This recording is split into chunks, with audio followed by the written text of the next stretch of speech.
I was folding the laundry when I noticed him standing at the doorway. My husband, unexpected, silent, watching. My hands froze over the fabric, and for a moment all the mundane domestic noises, the hum of the dryer, the distant traffic, dropped into a hollow quiet. He didn't speak. He didn't move.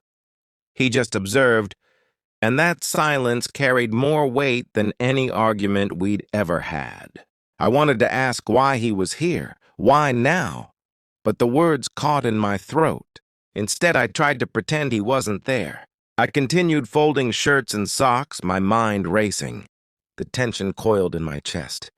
Each heartbeat a drum of accusation I wasn't ready to voice. Months of small grievances, buried beneath polite nods and routine dinners, flashed through my memory.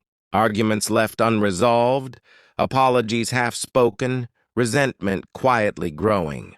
And now his silence was a spotlight, illuminating everything I had tried to ignore.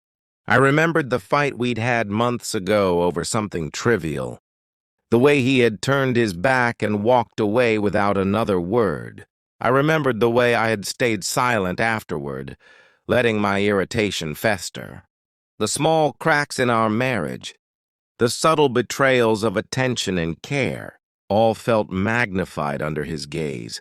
I wondered if he remembered too, if he had come here to punish me with quiet, or if he simply wanted to see what had become of us. A cup of coffee slipped from my hand, shattering against the tile floor. He didn't flinch. He didn't speak. He just watched, and in that moment, I realized the nature of the power he now held. It wasn't brute force or loud accusations. It was observation, awareness, the ability to sit back and let me unravel without touching me, letting the weight of unspoken truths press me toward an unplanned reckoning. I moved carefully, testing him with each motion, gauging his reaction. He shifted slightly, but his expression remained unreadable. There was no anger in his eyes, no immediate judgment, just a quiet insistence that I confront myself. I noticed the way his hands were folded, the faint crease in his brow. He was aware.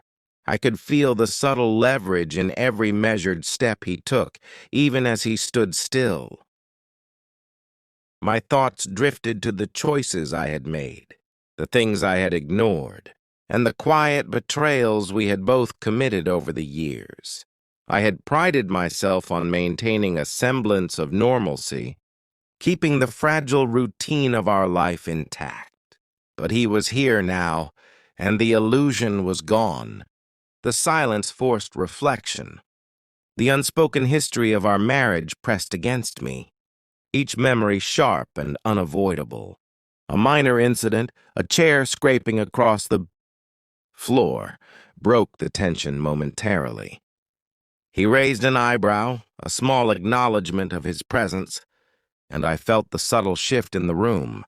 The control was not his to wield with words or action.